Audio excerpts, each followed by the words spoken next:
Coming up next on BG24 News. Roderick Bartlett's family breaks the silence about what killed the BGSU junior last month.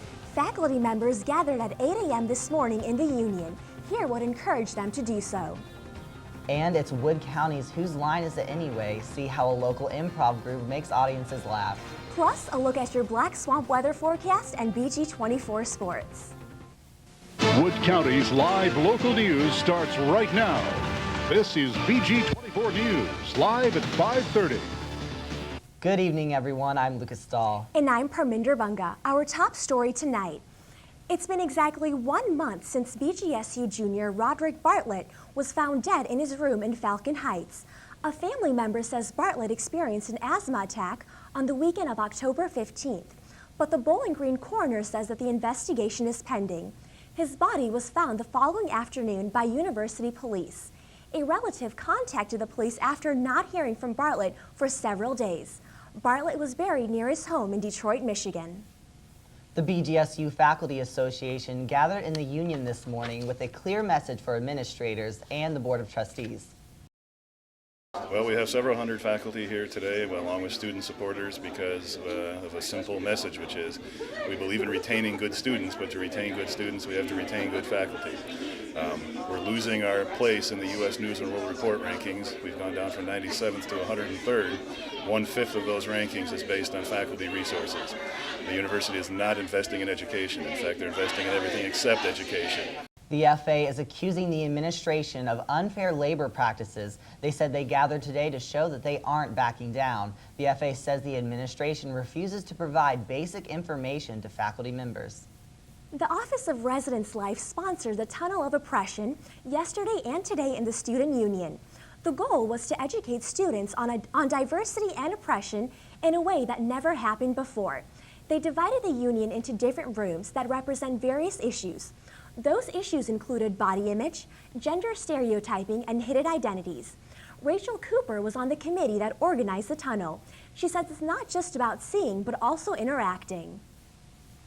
So really it's meant for students to be able to reflect and add their own voice to it, because it's really crucial for the tunnel is that it's not just something you're being told or that you're looking at, but that you're actually getting a chance to interact and add your own perspective as well. The Tunnel of Oppression started at Western Illinois University in the early 2000s and has since spread nationwide. The university bookstore in the Student Union is going through some major renovations. These changes range from new register counters to completely new stores. Reporter Megan Gallagher has more. BGSU's Student Union has made some major changes in this last semester. Now they are turning their sights to renovating the university bookstore. With the addition of the outtakes in the Union, the university bookstore removed and rearranged some of their accommodations. Added the outtakes in the building, then we eliminated the Paragon Shop convenience store. At the same time, we are moving the technology store, Zigabyte, into that space to give it a larger space to work within. And when we do that, we also have to renovate the cash registers, the checkout area, to accommodate some of the merchandise in the convenience store that is not being eliminated. The current Zigabyte store will become a swing store, mostly used to feature clothing in a boutique shop style. The registers, which were only used fully during seasonal times, will be broken down into main and floater counters. These renovations are being made to accommodate students, but they may take a toll on employees. Before, when we had the Paragon Shop open, there was an extra person working. So now there's only going to be 2 people working, so our hours are going to be cut. I honestly don't mind because with schoolwork, I'd rather have less hours. But for the people that actually rely on their paychecks for extra money, then I guess it would affect them. Nelson says the store will be completed at the end of the calendar year, just in time for when students return after the holidays. For BG24 News, I'm Megan Gallagher. Union officials say the new changes will make things easier for dining services. That's because the old location was the only convenience store not owned by dining services. The weather has been absolutely fantastic today, and now weathercaster Lacey Hagan joins us for more. Yes, I would have to agree. They may not be the warmest temperatures, but what we are experiencing that is making it so comfortable outside is the lack of wind, which is really unusual for BG. We're currently sitting in the low 40s, so it's very, very nice outside. And like I said, we only have wind at 1 mile per hour. So stay tuned, and I will have the forecast for the weekend coming up next. Thanks, Lacey. Coming up next. A university professor puts down his lesson plans and picks up his guitar. Hear about his part in the radio series Live Wire. And see why this Ohio woman is holding this embarrassing sign. Stay with us. Comedy is a challenging art form, but one local improv group seems to have found the secrets to comedic success. Reporter Madeline Finning joins us now with more. Madeline? Thanks, Lucas. Many students join organizations in order to make more friends. But what if forming close friendships with your fellow members actually benefited your group as a whole? The Plastic Shatners show how making friends definitely has its benefits. Much like the show, Whose Line Is It Anyway?, BGSU's improvisational comedy group, The Plastic Shatners, creates games and sketches for the audience on the spot with no preparation beforehand. Performance games such as The Good, the Bad, and the Ugly, Film Noir, and Time Crunch are all reliant on audience participation. But audience involvement is not the only ingredient in the recipe for a successful show. As the Plastic Shatners get ready for their Friday performance, they find that chemistry within the group makes for a solid performance. A good relationship with them allows you to pick up on what certain people's strengths are and what certain people's weaknesses are, so then people who are good at certain things can go into certain games, and you can lead things in certain directions to give people opportunities to take scenes in really interesting directions instead of, say, accidentally throwing them somewhere where they really don't know what they're doing. A very big part of making scenes work is teamwork.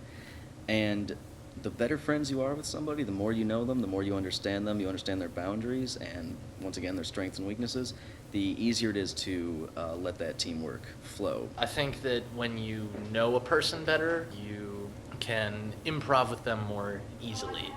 I've known Mark Hobrath, and I know him so well that we're very quick in a scene together, and so we really feed off each other's performances, and sometimes we even know what we're going to say or do, and so being friends with the other people on the team really helps.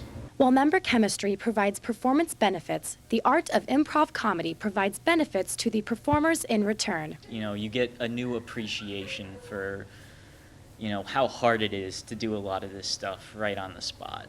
I enjoy the performance quite a bit. Like, I get a real joy out of making people laugh as much as I possibly can, because there's really nothing quite like going out there, performing, and then you make something that sounds completely stupid in your head, but then you just hear a roar of laughter. It's a real self-esteem boost. The next Plastic Shatners performance will be tomorrow, November 16th at 6 p.m. in Olskamp, room 115. Admission to the show is free, and audience members who participate could win free cookies from the cookie jar. Yeah, that's the one, by Mozart. The Plastic Shatners have already held auditions for the year, but you can like them on Facebook at facebook.com/plasticshatners to learn more about their group. Reporting live in the studio, I'm Madeline Fenning. Back to you at the desk. Thanks, Madeline. Local musician and BGSU pop culture professor Matt Donahue will perform tonight with his band as a part of the second season of Live Wire. Live Wire is a radio series broadcast on WBGU-FM that started to give bands publicity in a live setting. Donahue's punk rock band, Mad 45, has been performing for more than 30 years. He's excited about the growing relationship between Live Wire and BGSU's pop culture department. In reference to the realm of popular culture, it's a way to give folks an opportunity to see what's going on with regards to popular culture, in reference to the bands that are playing, be in an environment where popular culture is all around you. I've been involved in the local music scene here in northwestern Ohio for about 30 years. I started in the punk rock scene and played in various genres up until today. This show is really an opportunity to support the radio station and also the university.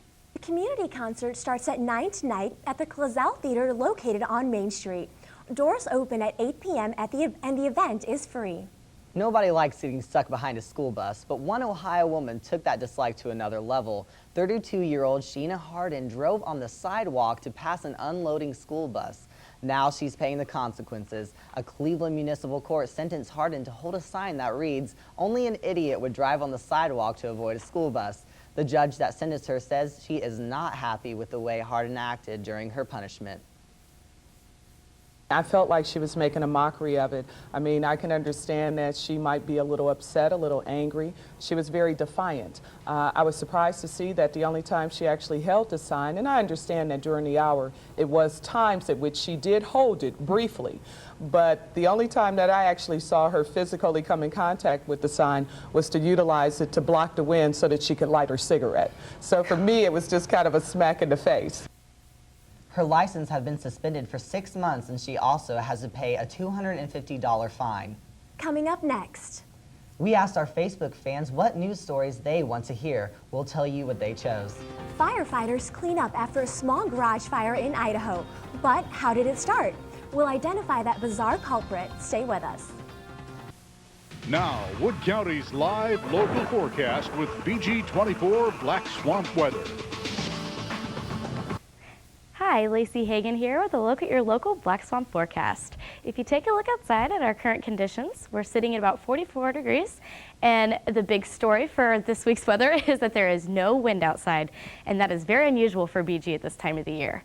For tonight's forecast, we'll drop down to below freezing at 28 degrees, and we'll have a little bit of cloud cover, but then again, no wind, so it'll be fairly nice. For tomorrow's forecast, we'll get up to a high of about 51 degrees and sun. So really nice weather because, again, we will not be having any wind. So it'll feel pretty nice outside for this time of the year. For tomorrow night's forecast, we'll dip down to 30 degrees, a little bit below freezing, but it'll be mostly clear outside. The average and record temperature for this year, our average would be 49 degrees and down to about 31. So we're hitting right about there, maybe give or take a couple degrees. The record high, though, as we see, was 70 degrees in 1964 and a record low of 13 degrees in 1986. So that's really cold. For our precipitation outside, we have nothing coming to the west of us, and the north, there's nothing around us. So everybody's pretty dry. For our temperatures, as you see, we are in the blue region. So we're kind of in the 40s, a little bit of the lighter blue, not so close to the 30-degree mark, which we will be reaching in the night times over the weekend now. And for our wind speeds, there's really nothing to look at because we do not have much of a wind at all. The highest that we have around is about 5 miles per hour, so really, really nice outside for your wind. For our 5-day forecast, Friday we'll be getting up to about 51 with sun, and that temperature will pretty much carry through the next 5 days, and we will have increasing cloud cover Monday and Tuesday, but once again, it'll be really nice and pretty warm for this time of the year. Thanks, Lacey. At BG24 News, we want to know what stories interest you, so we asked our Facebook fans, what was the most interesting news story of the week? BG24 News viewer Stephanie Schreier sent us a story about a woman who ran over her husband after she found out he didn't vote. Take a look. This woman just ran down her boyfriend or husband in the parking lot here in Gilbert. We saw it. Okay, hang on just a second. He needs help. A frantic witness called 911 after police say Holly Solomon used her car to run over her husband after she got mad at him for not voting. He got out of the car, and she was screaming at him, and he started walking away, and she started driving in circles around him, and she wouldn't let him go. So finally he took off to try to get away, and she ran into him. According to the police report, the husband told police his wife, quote, just hates Obama, and she found out he won. She also found out her husband did not vote in the presidential election, which is what set her off because she blamed the president for problems her family was going through. I think it's completely silly that marriage can get broken up by something political. I think families should be able to stay stronger than what's going on in the government right now. Solomon faces charges for assault with a deadly weapon. Her husband is recovering in the hospital with serious internal injuries. The FBI continues to investigate the CIA sex scandal that has the world watching. Tonight, questions surround Paula Broadwell, the biographer that slept with ex-CIA Director David Petraeus. People are asking, what does Broadwell know, and does she know too much? The FBI is working to answer these questions. They spent 5 hours hauling boxes and computers from Broadwell's North Carolina home earlier this week. Reports indicate that the FBI found significant amounts of classified information on her laptop. If the FBI determines that Broadwell mishandled this information, she could face action under administrative security regulations. A BP official confirmed this afternoon that the oil giant will pay $4.5 billion as a settlement for the 2010 Gulf Coast oil spill. That's the largest criminal penalty in U.S. history. BP pled guilty to charges including 11 felony counts of misconduct. Those charges stem from the deaths of 11 men in the rig explosion that triggered the spill. BP also pled guilty to a felony count of obstruction of Congress. And now, Perry Yost joins us for our first look at BG24 Sports. Perry? Thanks, Parminder. Coming up next on BG24 Sports, Falcon football plays arguably their biggest game of the season Saturday against Kent State. I'll let you know what you can look forward to. And we'll take a look at the men's and women's team's new recruits for the 2013 season. All that and more coming up next on BG24 Sports. It's un-Falcon believable coverage that you won't get anywhere else. This is BG24 Sports. Hello and welcome to BG24 Sports. I'm Perry Yost. Thank you for joining us tonight. Falcon football will face MAC rival Kent State at home this Saturday at the Deutsch. Kent State is the top-ranked team in the MAC with an overall record of 9-1, while the Falcons are 7-3. The Flashes are looking to get their 10th straight win, while the Falcons are looking to get their 7th. BGSU will be led by Anton Samuel, who has rushed for 656 of his total 906 yards in his last 5 games, while Kent State will be led by Trayon Durham, who has 1,059 carries on 1,059 yards on 210 carries, So who will continue their winning streak? Who has the best chance at the MAC title? All that and more will be decided Saturday at noon at Deutsch Perry Stadium. Need some more reasons to go? How about because the Falcons are undefeated at home? It's Senior Day, Military Appreciation Day, and you can get free stuff. The first 500 students to the game will get a free knit winter hat from BGSU Athletics. See you there. To basketball now, the Falcon men will be playing at Robert Morris next Monday in the NIT season tip-off. Overall, the Falcons are 1-2 with their only win being against Lake Erie, which was their first game of the year. Robert Morris is also 1-2 on the year, so the Falcons want to get a solid win over the number 6 seed in the tournament. Good luck to them.